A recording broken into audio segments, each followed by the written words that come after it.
নমস্কার সকলকে। আশা করি সকলে তোমরা ভালো আছো। এইচডি লাইভ ক্লাসের ইউরোপ ট্যুরের অষ্টম পর্বে তোমাদের সকলকে স্বাগত। আশা করি আমাদের আগের পর্ব ওটা নিশ্চয়ই ভালো লেগেছে। আগের পর্বে তোমরা দেখেছো আমাদের লন্ডন সিটি ট্যুর, সেখানে Trafalgar Square, London Tower bridge,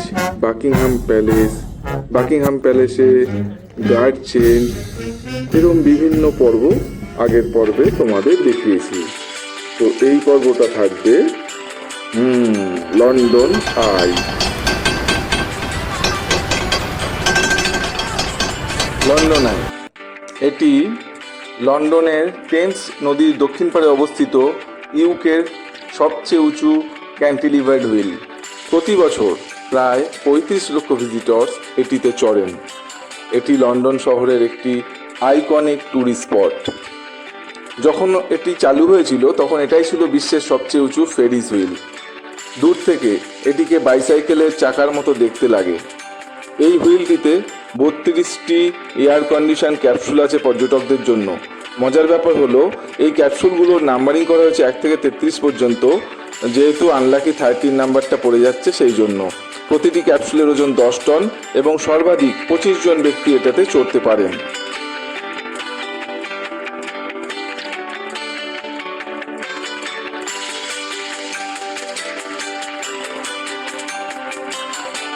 British Airways company এটিতে সাহায্য করেছিল। দেখুন টেমস নদীর ওপর কিভাবে এটাকে তৈরি করা হয়েছিল।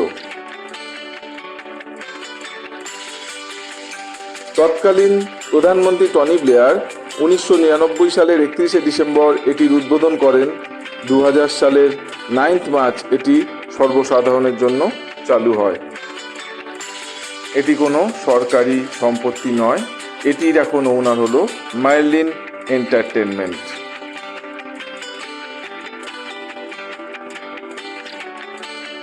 আমরা আস্তে আস্তে এই মিলেনিয়াম হুইলের দিকে এগোতে থাকবো।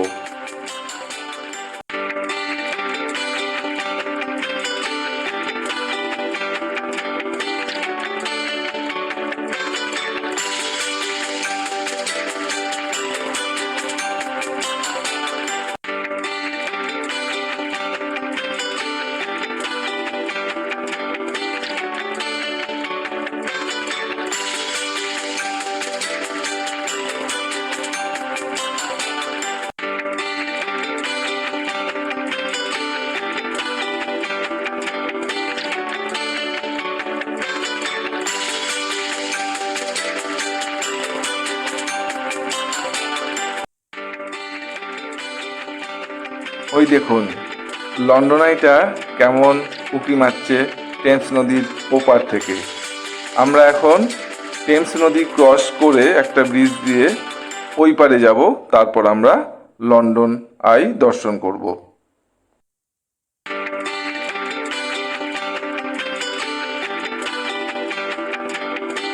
আমরা এখন বিখ্যাত লন্ডন আই দেখতে যাচ্ছি। লন্ডন আই মিলেনিয়াম হুইলও বলা হয়, কারণ 1999 সালের 31শে ডিসেম্বর তৎকালীন ব্রিটিশ প্রধানমন্ত্রী টনি ব্লেয়ার এই হুইলটার উদ্বোধন করেন এবং 2000 সালের মার্চ মাস থেকে এটি চালু হয়। এটা লন্ডনের একটা আইকনিক স্ট্রাকচার, ওই জন্য মিলেনিয়াম হুইল বলে। এটা বাইসাইকেল হুইলও বলা হয়, ফেরিস হুইলও বলা হয়। এটি যখন তৈরি হয়েছিল তখন এটিই ছিল লন্ডনের সবচেয়ে উঁচু স্ট্রাকচার এবং পৃথিবীর সবচেয়ে উঁচু হুইল। এখন পৃথিবীর সবচেয়ে উঁচু হুইলটা আছে দুবাইতে।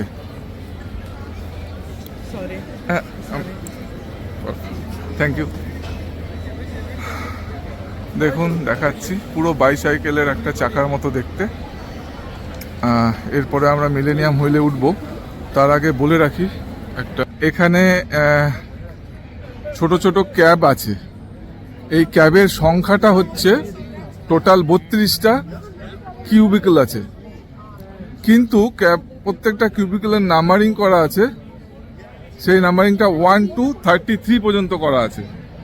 13 সংখ্যাটিকে আনলাকি বলে ধরা হয় বলে 13 সংখ্যাটাকে নাম্বারিং করা হয়নি, তার জন্য 32টা কিউবিকল থাকা সত্ত্বেও নাম্বারিংটা 33 পর্যন্ত আছে। প্রতিদিন গড়ে 15,000 পর্যটক, 15,000 টুরিস্ট এই মিলেনিয়াম হুইলটাকে দর্শন করে। দেখুন, হুইলটা খুব আস্তে আস্তে যাচ্ছে, মনে করার কারণে এটা খুব জোরে যায়, খুব আস্তে আস্তে যায়, এবং এটার স্পিড হচ্ছে only 1 kilometre per hour. 1 kilometre প্রতি ঘন্টা স্পিডে এই হুইলটা ঘোরে। খুবই সুন্দর এই স্ট্রাকচার, এবং এই হুইলের ওপর থেকে পার্লামেন্ট ভবন, বিগ বেন, লন্ডনের যে টাওয়ার ব্রিজ, এগুলো সব খুব ভালোভাবে দেখা যায়। টেমস নদীটাকেও খুব ভালোভাবে দেখা যায়। আমরা ওপরে উঠে দেখব লন্ডন হুইল কেমন। লন্ডন আয়ের দিকে যাত্রা শুরু করলাম।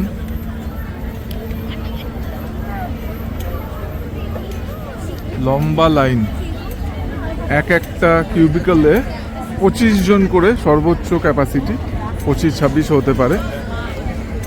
তো দেখতে পাচ্ছেন প্রচুর লম্বা লাইন। তো আমরা টুকটুক করে এগোচ্ছি।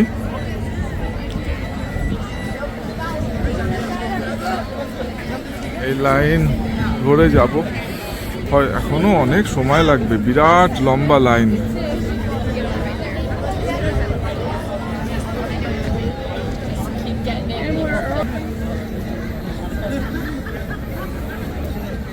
আমাদের সবাই ধীরে ধীরে যাচ্ছে।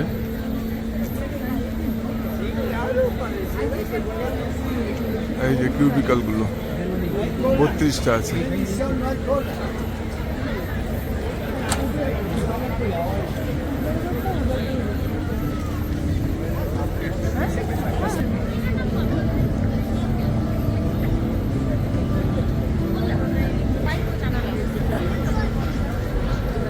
খুব ধীরে ধীরে উপরে উঠছে। আগেই বললাম 1 কিলোমিটার পার আওয়ার এর সর্বোচ্চ গতিবেগ।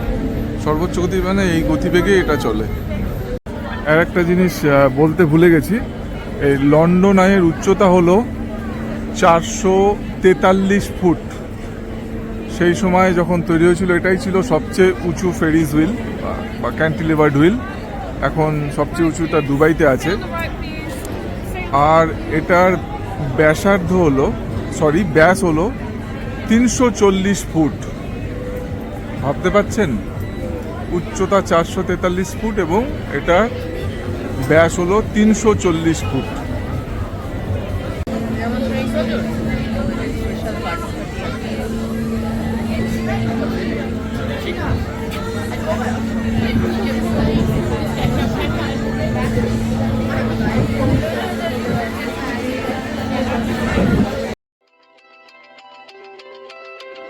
আর কিছুক্ষণের মধ্যেই আমরা হুইলে অর্থাৎ ক্যাপসুলের মধ্যে ঢুকে পড়লাম, এবং ক্যাপসুলটা খুব ধীরে ধীরে ওপর দিকে উঠতে থাকলো।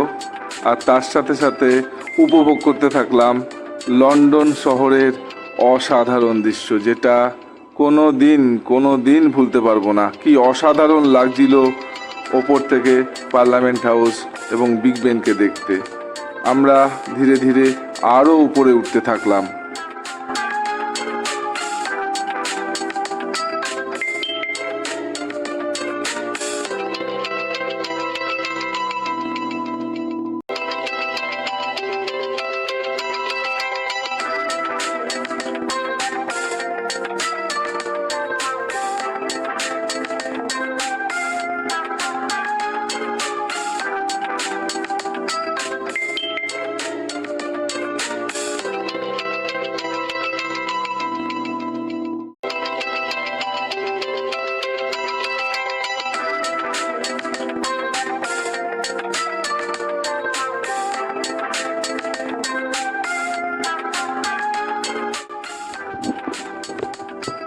দেখুন, লন্ডন আইয়ের উপর থেকে টেমস নদীর এই ধারটায়, যেটা আমি এখন দেখাচ্ছি, আধুনিক লন্ডনটাকে কি অসাধারণ লাগছে।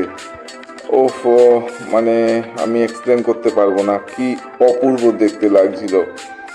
আর এক সাইডে আমি দেখাবো একটু বাদেই, যে যেখান দিয়ে আপনারা লন্ডনের আর একটা সাইড দেখতে পাবেন। দেখুন কি অপূর্ব, অসাধারণ এই বিল্ডিংগুলোকে দেখতে লাগছে। সেই সময় ঘড়িতে 5:30, বিকেল 5:30 বাজছিল। এই দেখুন পুরো পার্লামেন্ট ভবনটাকে, বিগ বেনটাকে পুরোটা দেখা যাচ্ছে, এবং সন্ধে ঘনিয়ে আসছিল। সে পড়ন্ত সূর্যের আলোয় পার্লামেন্ট ভবনটাকে অসাধারণ দেখতে লাগছিল। ঘড়ির কাঁটায় দেখাচ্ছিল প্রায় 6টা বাজতে চলেছে। ওফ, এই দৃশ্য আমি কোনোদিন ভুলতে পারবো না।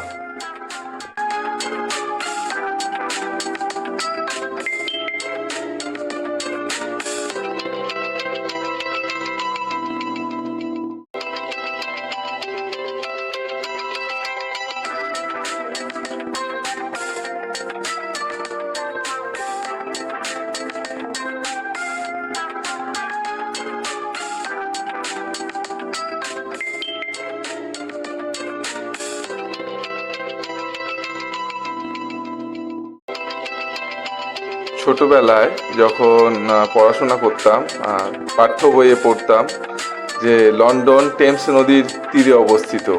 তো আজকে লন্ডন আয়ের উপর থেকে টেমস নদীর দুপাশে লন্ডন শহরের সেই দৃশ্য চোখের সামনে দেখতে পাচ্ছিলাম, আর মানে একটা অবিশ্বাস্য অনুভূতি হচ্ছিল, বিশ্বাস করুন।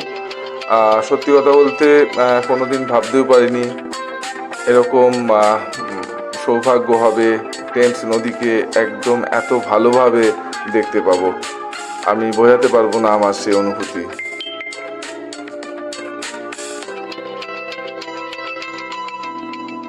লন্ডন আয়ের উপর থেকে এবং নিচে পুরো লন্ডন আয়ে প্রচুর প্রচুর ছবি তুললাম।